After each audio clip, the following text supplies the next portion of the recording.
Bismillahirrahmanirrahim. Assalamualaikum warahmatullahi wabarakatuh. Perkenalkan, nama saya Nabila Ilmi Sabrina dari Prodi Komunikasi Penyiaran Islam Angkatan 2020, Fakultas Agama Islam Universitas Muhammadiyah Yogyakarta. Baik, pada kesempatan kali ini saya akan mempresentasikan materi komunikasi massa, yaitu teori jarum hipodermik.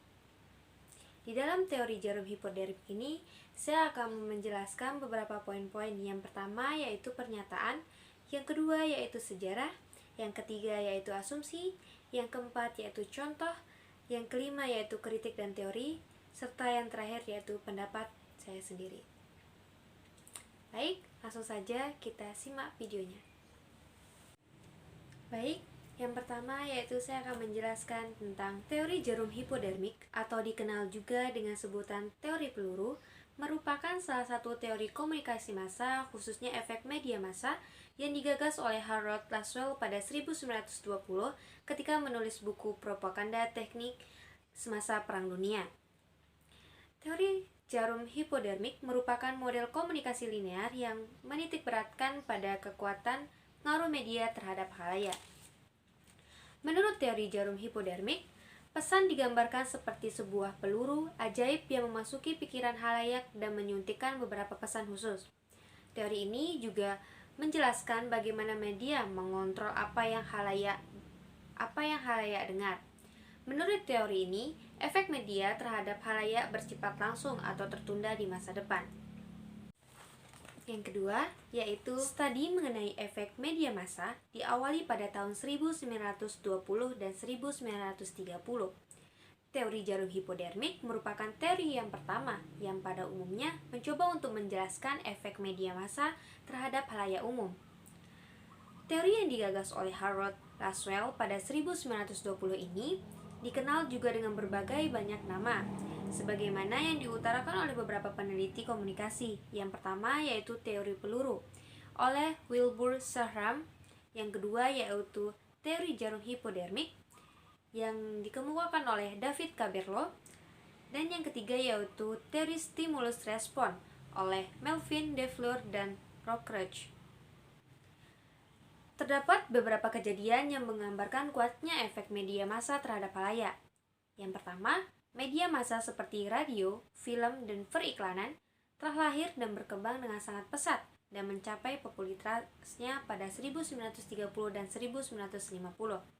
Yang kedua, pidato Presiden F.D. Roosevelt melalui radio. Dan yang ketiga yaitu adanya peran komunikasi politik pada masa Hitler. Pada masa itu, para pengamat secara umum memandang bahwa khalayak itu benar-benar tidak berdaya dan menolak pesan yang datang. Dengan itu, maka muncullah jarum teori hipodermik yang menjadi teori pertama yang dihasilkan. Yang ketiga, jadi terdapat berbagai macam asumsi mengenai teori hipodermik. Yang pertama, manusia memberikan reaksi yang seragam terhadap stimuli atau rangsangan. Yang kedua, pesan media secara langsung menyuntik atau menembak ke dalam kepala dari setiap anggota populasi.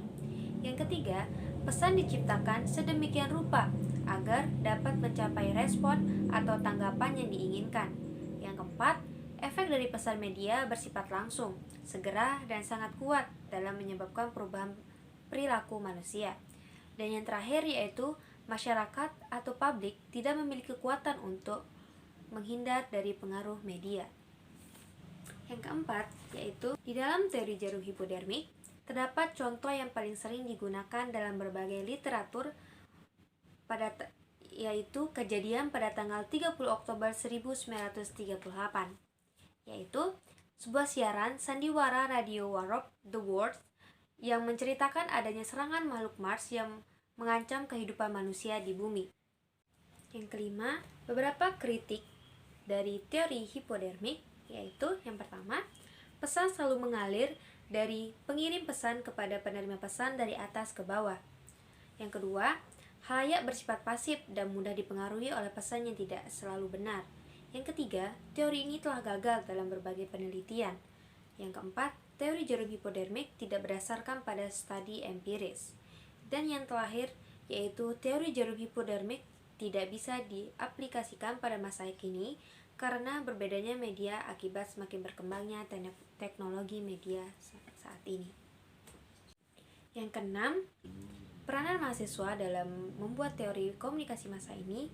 Bagaimana cara kita untuk membuat suatu teori yang bisa digunakan untuk skala panjang, jangka panjang. Yang dimana ketika kita membuat teori tersebut, kita harus memikirkan jangka panjangnya. Kita harus ketika diteliti ada masalah-masalah yang ada, maka kita harus memikirkan cara untuk masalah tersebut bisa diselesaikan dan bisa digunakan untuk jangka panjang. Sekian video yang saya buat, kurang lebihnya mohon dimaafkan. Wabillahi taufiq wal hidayah. Assalamualaikum warahmatullahi wabarakatuh.